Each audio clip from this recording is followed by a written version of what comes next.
It's good to be with you all again, and I'm just want to share some thoughts that I have with you today. Really, what I want us to have a look at is the whole thing of faith rather than fear. And I want to take that story of Jesus in the boat. So I'm going to start reading from Matthew's Gospel, just one verse really, because I think we probably know that story. Matthew 8, verse 27. What sort of man is this that even the winds obey him? And I want us just to think for a moment about the disciples being in the boat with Jesus. And I wonder how that was for them. They were probably used to being in the boat, they're used to being in the sea.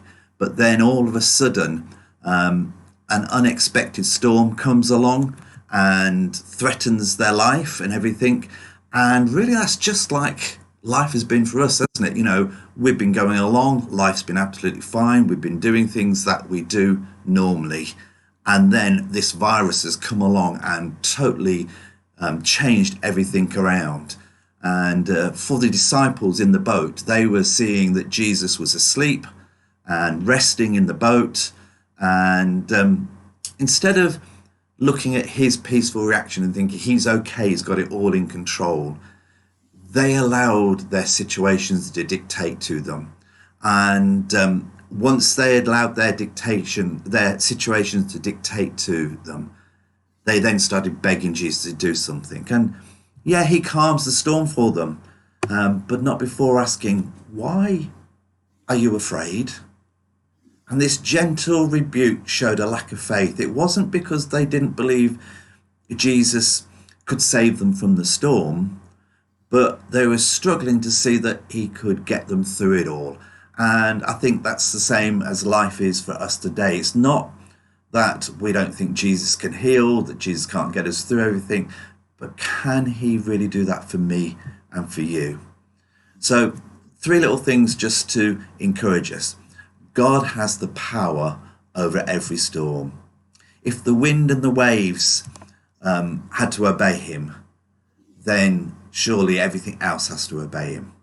You might not be able to change your situation. You might not be able to change things for you, but you can faithfully choose to trust God right in the middle of it. Right in the middle when everything is happening all around you, you can faithfully trust God and know that he has the power over the storm that you're facing today. Also, we need to fix our eyes on Jesus, because when we fix our eyes on Jesus, then that leads to peace. We get peace because we're doing that. If we look at the storm, if we look at everything that's blowing up all around us, then we get distracted and we start worrying and we start fearing over what's going to happen. It's only when focusing on God we know the true outcome. It's only when we focus on God we know what the outcome is going to be. You can navigate many situations, but when his wisdom comes in, he brings you into a safe harbor. And the third point is Jesus is always in the boat. It's easy to focus on your fears.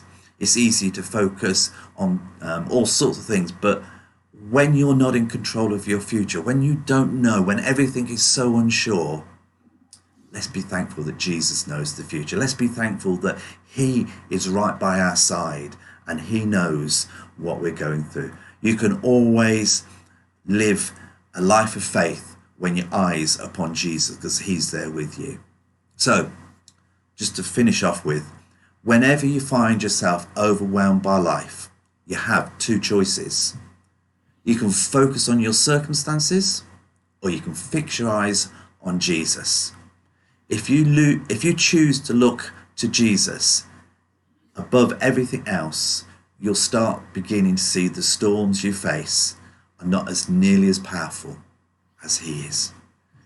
Choosing to walk with Jesus, he'll then walk with you through the storm. Amen.